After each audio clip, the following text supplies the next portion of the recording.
o áudio que essa ex mostrou ali para a coluna da Fábio Oliveira, áudio esse com a voz do Darlan Cunha, enviado por ele, onde ele faz ameaças de forma explícita para essa ex. Para quem não sabe, essa ex que a gente trouxe no programa tinha pedido uma medida protetiva contra ele, ele chegou a cumprir pena dentro da Lei Maria da Penha, né? Ele até tentou evitar com que essa moça fosse prestar o depoimento para que o processo se encerrasse, mas a gente sabe que a Lei Maria da Penha não funciona dessa forma, e acaba de chegar mais uma acusação. Uma nova ex do Laranjinha, a Cristiane, ela fez um pronunciamento muito polêmico, tá? Depois que ele foi anunciado na Fazenda, muitas denúncias de agressão contra ele vieram à tona, foram lembradas ali, algumas que a gente já sabia, né? Foram lembradas ali pelos internautas. Mas parece que não é a primeira vez que isso acontece, tá? Não foi a única, aquela moça não foi a única a sofrer aí nas mãos do Darlan Cunha.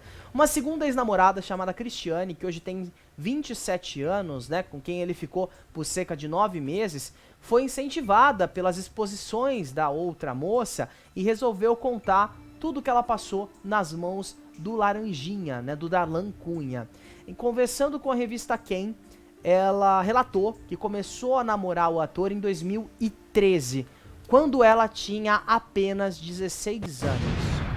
Mas que nunca se pronunciou por medo dos ataques que poderia sofrer nas redes sociais, assim como a Ariane, né, tem sofrido. A Ariane, que nós trouxemos as imagens aqui, que são chocantes. Se aquelas imagens vocês acharam chocantes, a imagem que a gente vai mostrar daqui a pouquinho, ela é um pouquinho pior, tá? A Ariane tá sofrendo também ataques nas redes sociais por ter exposto as agressões que ela teria sofrido por parte aí do Darlan Cunha. Mas então, essa nova moça, a Cristiane, resolveu falar para dar ainda mais seriedade à história e confirmar aquilo que aconteceu. Ela disse em entrevista à revista Quem o seguinte, abre aspas: "Sempre tive medo de falar por não ter apoio, as pessoas só criticam. E agora, como a Ari está sendo acusada de ser biscoiteira, de querer aparecer, eu quero que também ouçam a minha voz, o meu relato, porque eu também já passei por isso. Eu não quero fama, não quero mostrar meu rosto nem nada. Quero seguir a minha vida em paz", disse ela aí, fecha aspas, tá?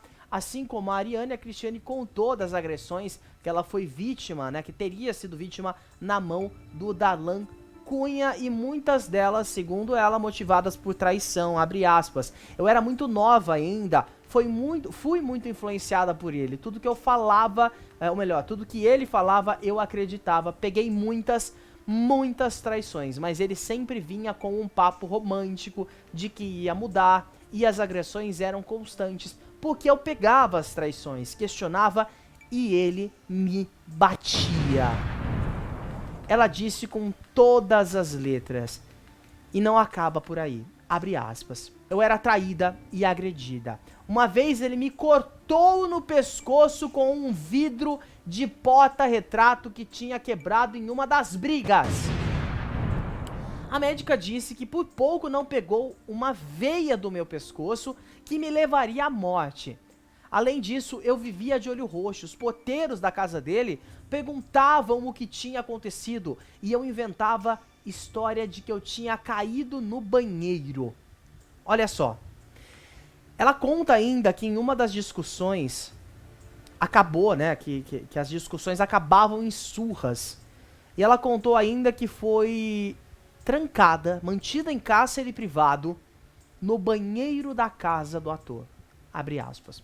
"No dia dos namorados, eu peguei ele falando com outra menina. Fui tirar a satisfação mais uma vez e ameacei ir embora. Foi nessa hora que ele me arrastou para o quarto, subiu em cima de mim e socou a minha cara. Eu tinha que ir embora para minha casa no outro dia e ele não deixou. A minha sorte foi que ele deixou o telefone dele carregando na sala de madrugada. Então eu liguei pra minha mãe e contei pra ela que ele tinha me agredido. Ela foi lá com a polícia no dia seguinte. Ele tinha saído há pouco tempo. Eu estava com o olho roxo, magra, só sabia chorar naquela época. Era totalmente dependente emocionalmente dele." A Cristina ainda foi vítima, né, de escárnio por parte dos agentes de segurança que atenderam o chamado dela. Segundo ela, os policiais colocaram ela dentro da viatura sem a mãe dela e que ela não poderia ter ido, né, sem a mãe dela porque era menor de idade.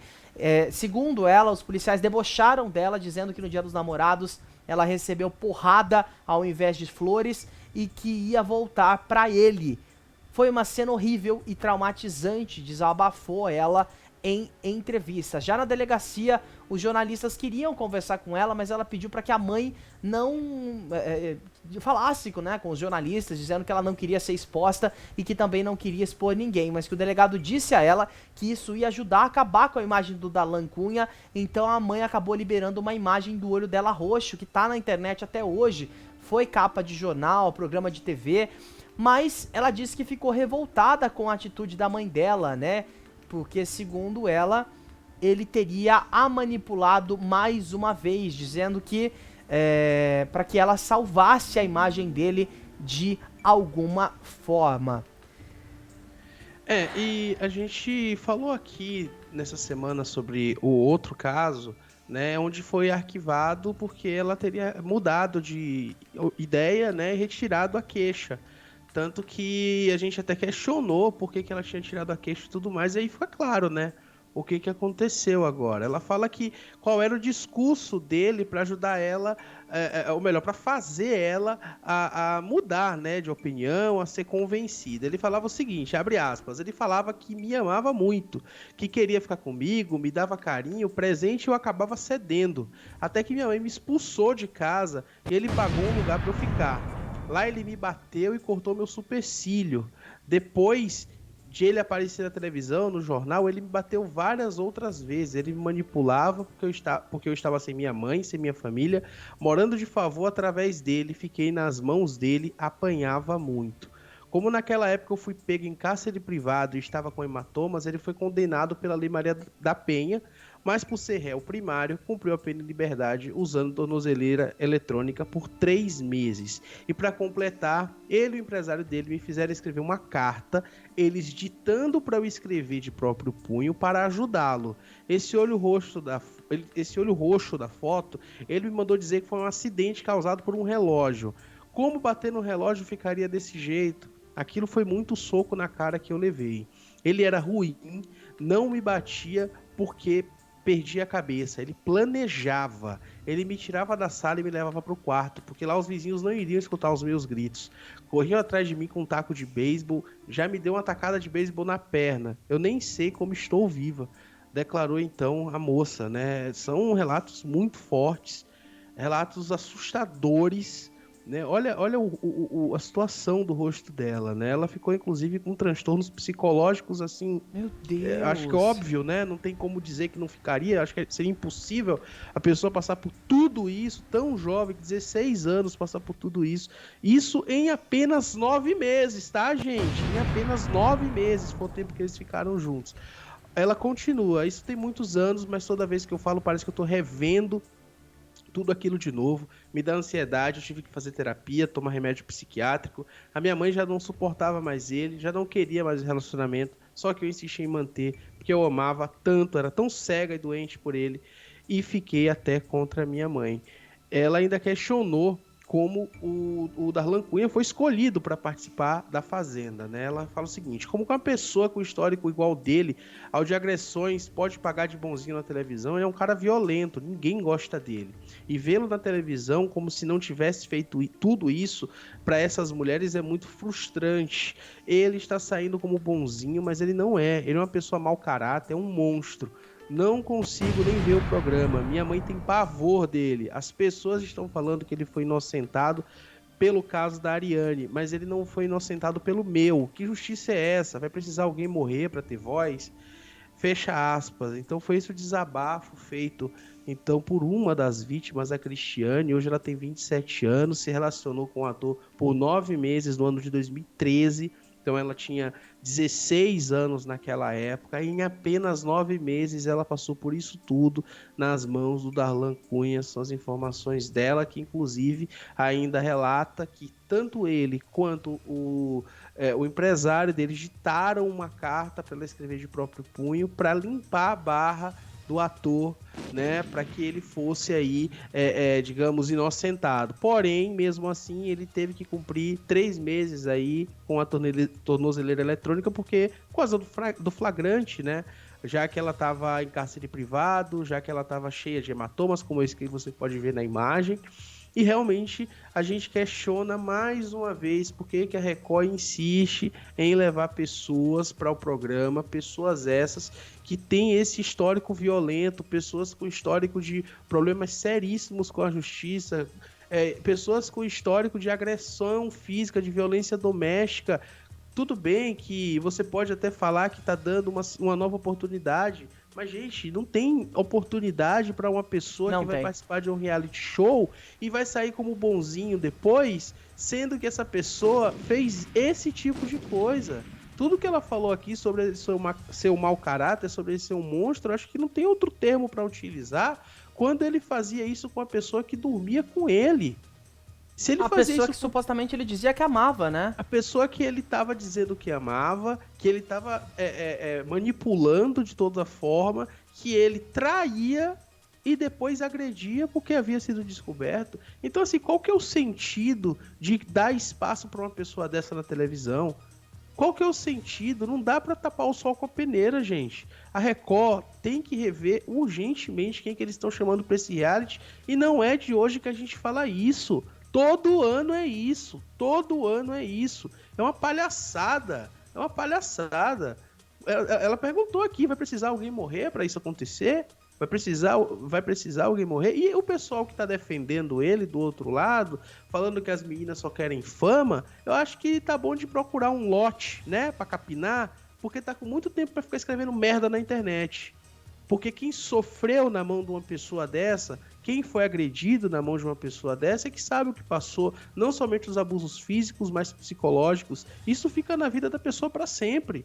Isso não é uma coisa temporária que sarou ali o olho roxo que vai passar. Aquilo é um trauma eterno. Enquanto a pessoa estiver viva, ela vai lembrar daquilo. E dar espaço para essa pessoa na televisão aberta, como se ele fosse o bonzão, como se ele merecesse ter esse espaço, ele não merece, gente. Ele merece a cadeia. É isso que ele merece, acho que não tem outra palavra. É realmente muito absurdo a gente pensar o nível que o entretenimento da TV brasileira chegou, né? O nível onde você não faz a menor questão de olhar os antecedentes dessas pessoas. Não é o primeiro caso que a gente vê a respeito de agressão em um reality da Rede Record. Não vou deixar passar em branco aquele rapaz que estava em liberdade condicional e participou de A Grande Conquista. E não vou deixar também de estender a minha solidariedade aqui ao jornalista Gabriel Perlini, do IG, que foi ameaçado por aquele participante, né, que quando o Perlini divulgou, né, o participante saiu depois do programa e ameaçou o Gabriel Perlini por ter divulgado aquela informação. Acho que a gente tem o nosso papel de jornalista, que é justamente trazer a informação para você de casa e cobrar também que essas produções de reality show sejam mais preocupadas. Nós trouxemos aqui no primeiro caso de agressão que a ex do Darlan tinha dito que desde 2020 ele estava tentando participar da Fazenda e que até por isso que ele não queria que esse escândalo viesse à tona para que ele conseguisse uma vaga dentro do reality, que não aconteceu em 20, não aconteceu em 21, mas aconteceu agora em 2023. E olha só o tipo de pessoa que a gente está dando fama. O engraçado de tudo isso é que a assessoria dele até o momento não se pronunciou. O engraçado disso é que a todo momento as pessoas estão querendo defender uma pessoa que está sendo acusada de agressão nas redes sociais, que está sendo exposta publicamente por agressão, e nem sabem da verdade, nem sabem se realmente é ou não é, mas as pessoas entram naquele partido de, não, estou torcendo por Darlan, então o Darlan está completamente certo, que meio que fica aquela coisa do cavalo com a viseira, né? A pessoa não percebe aquilo que está acontecendo, porque se fosse você aí de casa que está defendendo, né? Porque tem muita gente que está defendendo o Darlan Cunha nas redes sociais, se fosse você a pessoa agredida por ele, ou por qualquer outra pessoa, e você visse o seu agressor em rede nacional ganhando fama, ganhando relevância, consequentemente ganhando dinheiro em torno disso também, e você sendo obrigado a abrir rede social todos os dias e ver que tem alguma coisa do programa que ele tá participando, você mudar de canal e ver que a maioria dos programas de TV estão comentando sobre esse caso, você ligar na TV de noite e ver que o programa está sendo exibido, como que você ia se sentir? Porque se você abre o TikTok hoje, vai arrastando a sua timeline, você vê que 90% dos vídeos ali, 90 não, mas 60% dos vídeos são relacionados a reality show, e no caso, a Fazenda. Kawaii é a mesma coisa. Facebook e Twitter, dependendo da sua bolha, também. Então a gente precisa parar para se colocar um pouquinho no lugar das pessoas e antes de querer tomar uma partida e defender alguém, você entender as possibilidades. Até porque quem pagou pena, quem usou tornozeleira eletrônica, não fui eu, não foi você, foi o Darlan Cunha. E se isso chegou a acontecer, é porque a justiça teve um veredito. Ele foi inocentado de um caso, mas não foi de outro. Olha só o estado desse olho, gente, pelo amor de Deus. São duas acusações que falam que foram mantidas em cárcere privado, as duas falam que eram brutalmente agredidas, as duas falam que foram traídas. E aí? É coisa da cabeça das duas? É paranoia? Como que fica a saúde mental dessas pessoas agora? E é curioso também, né, Ítalo? Porque sempre é a vítima culpada, né? A vítima é a culpada da agressão, do estupro, era isso que eu ia levantar. de tudo. E uma coisa que eu queria comentar também, rapidamente, é que falam sempre, a vítima quer biscoito. A própria menina falou que ela não quer aparecer. Se ela quisesse realmente um biscoito, olha, meu nome é fulana de tal, eu moro em lugar tal e meu Instagram é esse aqui. Pronto, me segue. Ela não quer isso. Por que a pessoa vai querer fazer uma denúncia anônima se nada aconteceu? Anônima, entre aspas, a polícia sabe a identidade dela.